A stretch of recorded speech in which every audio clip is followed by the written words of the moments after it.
নীলফামারীর সৈয়দপুরে এক ভবঘুরে মানসিক ভারসাম্যহীন ব্যক্তির শরীরের পরনের কাপড় থেকে ৩,৬৯,০৫২ টাকা পাওয়া গিয়েছে। এই খবর বর্তমানে টক অব দ্য টাউনে পরিণত হয়েছে। স্থানীয় সকলের মুখে একই কথা, পাগলের কাছে এত টাকা আসলো কোথা থেকে? ঘটনার বিবরণে জানা যায়, হিউম্যানিটি বাংলাদেশ নামে একটি বেসরকারি স্বেচ্ছাসেবী সংগঠন গতকাল সকাল থেকে সৈয়দপুর শহরের বিভিন্ন স্থানে মানসিকভাবে অসুস্থ ব্যক্তিদের সন্ধান করে তাদের পরিষ্কার পরিচ্ছন্ন করে নতুন কাপড় পরিয়ে দেয়া সহ কিছু নগদ টাকা দেয়। বিকেলে তারা সন্ধান পায় এমনই এক মানসিক ভারসাম্যহীন ব্যক্তির, যে 1968 সাল থেকে সৈয়দপুরে আছে। শহরের এমন কেউ নেই যে তাকে চিনে না। সংগঠনটি যখন ওই ব্যক্তির সন্ধান পায়, তখন তারা দেখে তার শরীরে প্রায় 25 কেজি ওজনের তেল চিটচিটে ময়লা ও দুর্গন্ধযুক্ত কাপড়।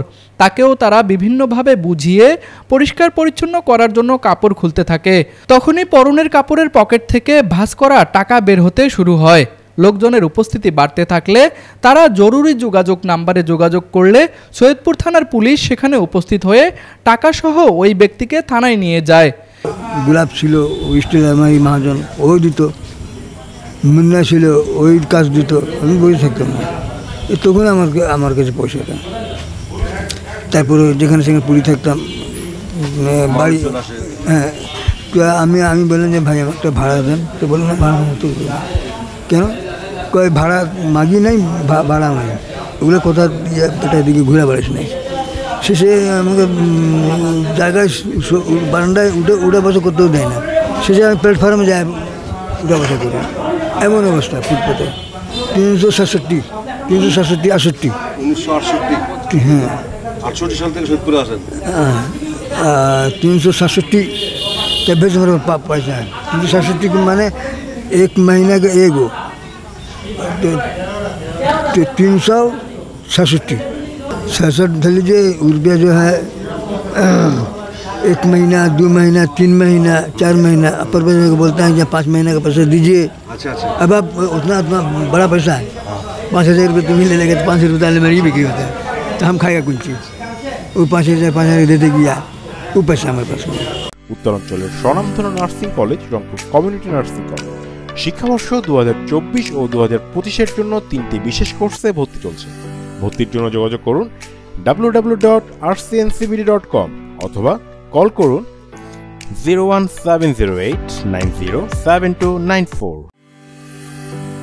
রংপুর কমিউনিটি নার্সিং কলেজ মূলত পুরো রংপুর বিভাগে যে সমস্ত মানসিক ভারসাম্যহীন মানুষ আছে, তাদেরকে মূলত আমরা নতুন জামা কাপড়, খাবার, টাকা পয়সা দিয়ে আমরা মূলত সহযোগিতা করি।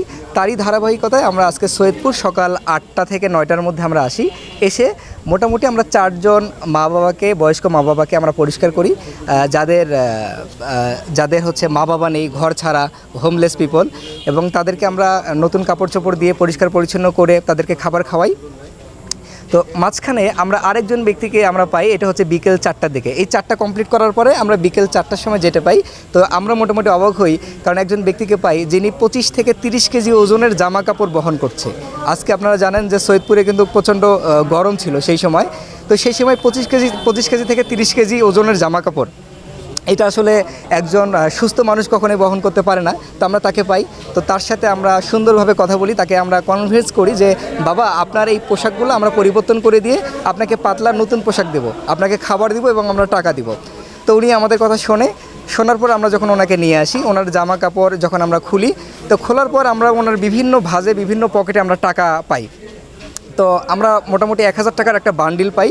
তো এটা আমরা মোটামুটি অবাক হয়ে যাই যে ওনার কাছে হয়তো আরও কোনো টাকা থাকতে পারে। তো ওনার 25 কেজি থেকে 30 কেজি ওজনের যে জামা কাপড়, সেগুলো আমরা খুলি। তো খুলে একটা একটা করে আমরা অসংখ্য টাকা পাই। যেমন 1000 টাকার নোট আমরা 126 পিস পাই, এবং 500 টাকার নোট আমরা 320 থেকে 350 পিস আমরা পাই 500 টাকার নোট, এবং 100 টাকার নোট একাধিক ছিল, 10 টাকা, 20 টাকা, 50 টাকা, 100 টাকা এবং অনেক খুচরা টাকা, সব মিলিয়ে আমরা 3,69,000 টাকার মতো আমরা তার কাছ থেকে আমরা টোটাল আমরা পাই।